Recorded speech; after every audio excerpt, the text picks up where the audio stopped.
All right. Good morning. Welcome to the Create, Engage, and Succeed. I'm your host today, Amadeus Dunley, and joining us today is the fabulous Lynn. Hi. It's so nice to have fabulous before my name. Well, you've been super fun to work with, and you've been a great client so far. And we love what you do. Oh, So thank you.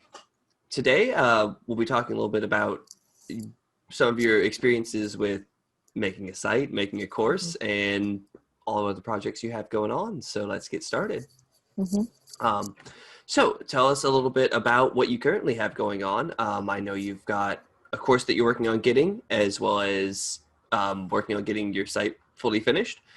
So let's talk about those for a little bit. What have kind of your experiences been as a creator of getting your first course up? Oh boy. I'm like, which part, right? I think my experience constantly is that there's so much that I don't know.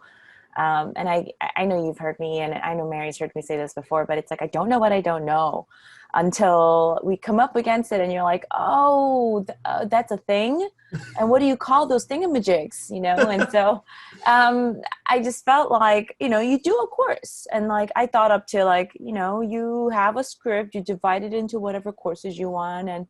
And then you're like, oh yeah, you got to video record it. Oh yeah, you got to edit that. And like, oh yeah, you got to put it up into a site. Oh yeah, the payment thing. How does that work? Or, and I think it's just been a season of just like, I just didn't think through that, or I didn't know to think of what a funnel would be. Yeah. Or, all these marketing jargons, right? I just thought I just had to have the information in my head. And so I'm realizing that, course creating and all of this, just even getting myself out into a public platform or the internet is like a 60 people job. And I'm so glad that you take like 59 of those 60 for me. And, you guys have been really helpful in just kind of helping me name, like, this is what I need. Oh yeah. Okay. What is that called? And linking me and just pointing me into the right direction. Well, I'm glad we've been able to help. Hopefully, by shortly, people, by the time this goes out, well, people won't be able to go quite by the time it goes out, but not long after this, hopefully people will be able to join that new course of yours. So for those who don't know, Lynn is a licensed therapist, as well as a slew of other things, wears many hats. So why don't you tell us a little bit about what got you into therapy? Wow. So, I have a joke. I say I'm a psychotherapist. Yeah, I'm a psycho that happens to be a therapist. And that's actually, it's funny because it's kind of true. I'm a pastor's kid. And so I grew up in the evangelical Christian tradition. And I grew to love God, and, but I've had certain things where I just felt really unsafe working through in church. And so I went to my own therapist, and I fell in love with the process. I really kind of felt like, oh, this is a kind of safety and realness that I haven't felt in my religious context. And so, I kind of, well, back then, and I might be aging myself, back then it was a swing. They were like, like, pray about it, don't go into psychology, like, for me, it was like a big risk, because a lot of people, older adults in my community, was kind of like warning me against it. But that's how I really got into it. And then I ended up going back and getting my Bible and theology degree and doing some work at the church. So kind of combine this like understanding of like the contemplative Christian traditions and modern contemporary science of psychology, and then now all this talk about how it functions with our brains and what all that has to do, how our body communicates. So yeah, that's the slew of things among with, yeah. And then it was about keeping myself sane with 3 kids and all this going on. So Zumba and yoga came into play, but really it's the holistic wellness piece. And, I can only bring to my clients, or I can only like help people to the point of which I've been helped. I can only lead them to the point of which I've been, And so all of what I do just really comes from like my own baggage and sifting through like my own humanity and stuff. So that's how I got into psychology. That's fantastic. So what is the course that you're launching for those for those watching at home who don't know? She is launching an online course for people who, I'll let you explain it better than I can. I don't know if I can do it better, but okay, here goes. The course is called Pieces to Peace. And again, borrowing from like metaphors and ideas and doctrines from the Christian tradition, I really love this idea of communion, where one of my best moments as a pastor was when I was working at a multicultural church, and all these people, different shapes and sizes and colors and ages even, would come up, and something so mundane as bread would be a symbolic way of saying you can find God in like an everyday mundane stuff like bread, and you know what, you're all called to the table. And they would come. And it was supposed to be this metaphor of heaven on earth, right? Where everybody belongs and everybody, at least for that 1 second, it's like they get along. It's not like the Thanksgiving table where it's like, oh, that uncle, and so for me, that's been really huge, to live out this idea of inner justice. I belonged to a church that was really like very social justice oriented. And my whole thing was like, oh my gosh, the limit is really like, you can only love others and serve others to the extent of like how much you've been served and how much you've been loved and what you know about it. And so I realized in order to do the social justice work of Jesus Christ, or, any higher being, we really need to learn how to take all the pieces of ourselves and sit them down on a table and like, let them commune. So Right. that was the thing. Like, how do I get the pieces of myself? And, is this a PG rated show? Because Mostly. We try and keep it mostly PG. but there is like, the angry self, that I endearingly call it like the bitch self, or, there's a child self, there's a critical self. And every one of these selves have a place and have a message and have a purpose. And if we can just take time to understand them, then you don't even have to forgive them. Something as simple as, I want to lose weight, but why do I keep having this struggle with eating? Mm-hmm. Right? So there it is, two wants, right? Yeah. And who are the pieces of you that want these different things, and how does it all like work? And if we don't understand that, we're always going to be like, the energy in ourselves is going to be always kind of like this. And I'm hoping that by understanding, by naming, the need to forgive, it will disappear. Like, they will get along and the energy will be streamlined. Now, if inner justice is done, then absolutely who we are becomes, an emblem of like social justice, social justice-y stuff, and so that's how I think about it. Just kind of like getting all the pieces of you, on the Thanksgiving table to get along so you can go about and do what you really want. That's fantastic. I appreciate that you're very much you need to calm yourself down and get yourself straightened out before you can get others to, do the same thing. You need to calm down. You need to calm down. Yeah. So it definitely sounds like a lot of your experience with getting into the therapy aspect of things has kind of correlated to your experience with, building a course of, you can't know what you don't know until you don't know it. And you can't even ask about how to fix it or try and fix it until someone else can help lead that way and show you, hey, here's some things you might need to look at, or might need to fix, or might need to know about. Mm-hmm. Excellent.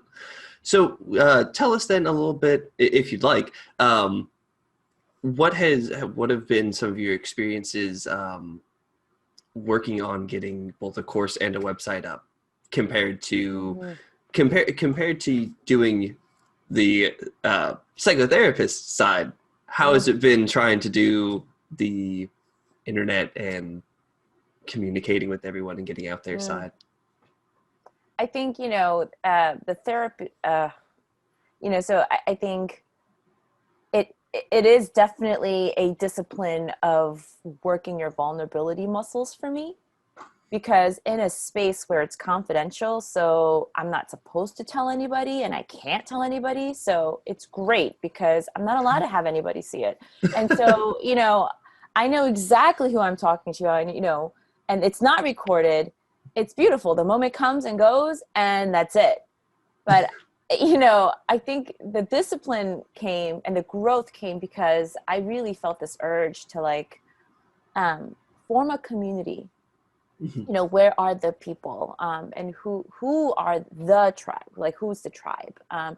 That means I have to get into a platform. That means, you know, all of these things. And I think that the personal side of that was about like really like can I share myself, you know, not this imperfect kind of unedited version, and get over can I get over myself? You know, like it'll be okay, you can change your mind. And my fears around that was so huge. Like, what if there's like a video out there of like, you know, me preaching, and like I don't agree with that anymore, or that's not my style anymore, or I say something that's like, you know, like politically incorrect, or like, and you know, in this day and age, it's so easy to offend people and everything is so polarized. Yeah, it's something to be really careful all over the internet. If you say something and Absolutely. offend too big of a group, you got to be really careful. Yeah. And then all they need to do is take a screenshot, and then now you're immortalized in somebody else's phone or computer as like that person, you know, or something like that. And Right. I was afraid of that. I really was. You know, but that was a personal side, to just get over that fear and be like, I'm going to do it anyway. And, you know, it really helps because I have a really good team like you, like Mary and Abigail and Tammy, and people who can kind of look through it and be like, maybe you want to reword that. Yeah. Or like, you know, or just kind of edit like my video guy Jonathan, who just says, you know, who makes me sound beautifully, because all the you knows and they're all cut out and I flow. And then, you know, so it helps when you have a team.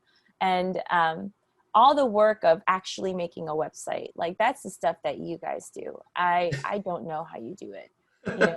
And that's why I'm so grateful. I'm always kind of like, thank you so much for being in my life, because I don't know what you do, but I know you do a lot, and I know I can't do it.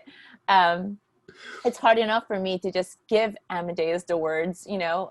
He had to work on my website just like 3 seconds ago. Shoot, we were working on that from yesterday until today, trying to make sure it looked good and had the right Yes. words on it. Yes. So it's hard. It's hard to just be in the discipline of constantly showing up, whether Hmm. it's through words or whether it's through video, or just kind of like in front of people, or lives, or, but I'm really just kind of putting myself out there. And this has just been like, just keep going. Don't worry about perfection. You'll never go if you worry about perfection. And so even this course, you know, there's always something that could be better. Hmm. And I'm working to like just really discern, like, it's good enough. If it's good enough, it's good enough. And that's something that's wonderful advice. That's something we try and tell our clients and people we work with all the time is it's always better to get something out there that's not perfect because we're human. It's really hard for us to get anything perfect. There's always going to be changes that you'll see and be like, I'd rather change that or use that. But if you don't ever get anything out there, if you never put yourself out there, no one can ever see it and you'll never be able to get anywhere with it. You've got to start somewhere, even as hard as it can be, to get those first couple steps and go, yeah, this will be good enough to go out or show people or let them see Hmm. I made this. Yeah. That it can be really difficult. And I think that's something not just you, but a lot of other first time creators and people, whether it be a course or trying to get out there online, whatever it is, I think that happens a lot of, oh, well, Hmm. it's not perfect. I can't show anybody this. Absolutely. I think But also for the first time piece, like Mary says this too, like it helps to have like some movement, like that mhm, momentum itself. You know, if you get, I find that if I get stuck on just the video editing too long, there comes a point I'm like, F it. Like, I don't like this anymore. You know, right. now it's like stale. And the energy is not there. So I think it's really important to have people around you that can also help you track and kind of push you along and keep you accountable to just going. Definitely. Yeah, because I think if I were doing this by myself, or like, I would have lost it. I really would have. I would have just been like, nah, it's not a good idea. I don't know what the hell I was doing. But I think because people, and also because of the investment, right? It's like, oh, now it's like so much time and so much money that's been going into this. Right. Like, I have to see a return. Exactly. And I think that's why the very first steps are the hardest, and it gets a lot easier once you get in. It's when you're starting off, especially when you realize like, oh, there's all these things that I'm going to have to either pay for or do or work on, more than just the idea you have in your head. And you go, oh, I don't know if it's worth it. Then you get started on it. And now you realize like, okay, I can do this. And I've invested stuff into it. I can't just stop now. That's a great reason to keep going forward. So we'll have a little bit of time here left before the end. Besides the course and besides what you currently do with us, is there anything going on that you'd like to talk about or let everyone know about while I've got some time? I think the course is the course, but because of the course, there was, so we were working on the reflection questions for each module of this course, and it started to have a life of its own. And now it's like, there's a really interesting, not a really side, but like it's a project, and Mary's involved, and my graphic person who helps me with graphic, Rachel's involved, and so we're going to come out with a book, like an actual Fantastic. published journal book. I'm so excited about that. To not only be able to offer the world or put it out there in video form, that wholeness and that wellness, that message of wholeness and wellness and loving every piece of you, as a spiritual practice. Cool note, by the way, the word for salvation and shalom, peace and wholeness, is the same root in Latin. Really? So, yeah. So like, I remember sitting in seminary going, that's really cool. And that's some of the work that I do as a pastor. That's how I use it to like combine, like part of like walking out our salvation means kind of integrating all of our pieces to a wholeness. Yeah. And so I think it's cool that that's coming up. I'm doing a lot of lives every Friday at 2. I'm on LinkedIn live with 30 minutes of wisdom with my friend. On my Instagram, there's a secondhand therapy where I kind of do what you do. I interview people and I practice going live, and help people get a peep into a conversation with a therapist, to ask and to figure out what that's like, to kind of reduce like all the, what do you call that, like all these negative connotations of therapy. So that's also going on. And yeah, look out for this journal when it comes out. I don't know when it's going to be, but it's going to be amazing. Sometime next year, right? Hopefully. Hopefully sometime next year. Yeah. Well, that's fantastic. That's really good to hear about. I'm glad you're getting the book out. We're working on ours as well, and hopefully that's awesome. It's very exciting prospect to have like a book. All right. Well, if there's anything else, feel free to share. If not, we're just about at time, so we don't want to run over too much. But it's been fantastic having you. Once again, this has been the fabulous Lynn. Thank you. This is the amazing Amadeus, everybody. It was great to have you on the show today, and I hope you had a good time. It was great. Thanks for having me. Thanks for being here, and we will, once we get this up, get it posted, and we'll send you all the links. Sounds good. We'll have it shared. Great. Thank you.